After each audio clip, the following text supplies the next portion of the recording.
Back to 13 Action News at midday. I'm Zora Asbury. March was a deadly month on Nevada's roads. We saw 25 fatalities across the state, resulting in a 20% increase from the same time last year.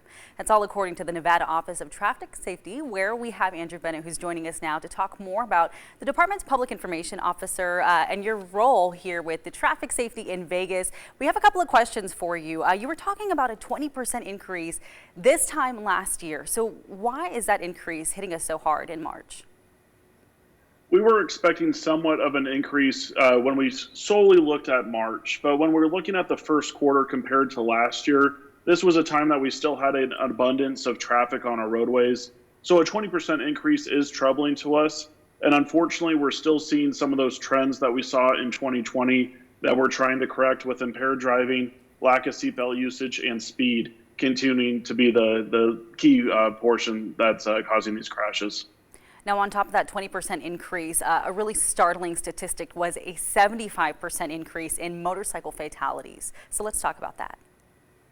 Unfortunately, we saw, we're at a 121% increase here in Clark County alone, and that 75% increase all across the state of Nevada. We are approaching Motorcycle Safety Month, and we are having increased enforcement and increased education to try to combat that, to reduce the number of lives that we're losing on motorcycles. And that is going to be a top priority for us as we move throughout the rest of this year and into the summer riding months. Now, we've also seen an increase in wrong-way drivers, and that leading to a lot of fatalities on our roadways. It's a really startling statistic as well. We're seeing a lot more of that. Do you know exactly why we're seeing more of that? And is it a result of impairment? This has definitely been a hot topic for us and for the community over the last several weeks and the last few months.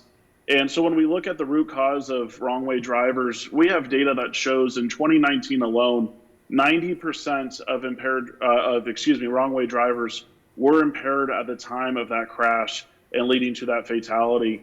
And so it's one where to reduce the number of wrong-way drivers and the wrong-way fatalities, we have to do a better job of making sure that people are always driving sober behind the wheel. Now, earlier we referenced the month of March specifically compared to last year. And earlier we talked about a 78% rise here in 2021. Obviously, that can be attributed to COVID restrictions potentially being lifted, more drivers on the roadways.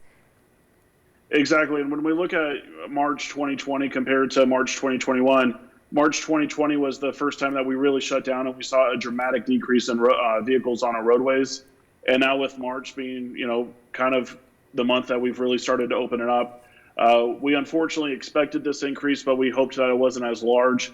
So again, through education and enforcement, through DUI enforcement, speed enforcement, pedestrian safety enforcement, we hope that April is a much safer month on our roadways. Okay, and one more quick note. You guys talk about zero fatalities. That's really our mission here. So what would you like to say to our viewers about helping with that initiative? Zero fatalities for some is an unachievable and an unimaginable goal, but each and every single one of us, whether we know it or not, is to arrive. Our goal should be to arrive home safely at the end of each and every single day. Zora, I want to make sure that you get home safely. I want to make sure I get home safely. And so our goal is zero fatalities, and we need the community's cooperation to make sure that we can achieve that goal. So please slow down, buckle up, and always drive sober. Thank you. That was Andrew Bennett. He is with the Office of Traffic Safety. We'll continue to learn more about that in our roadways and more news and weather coming up after the break.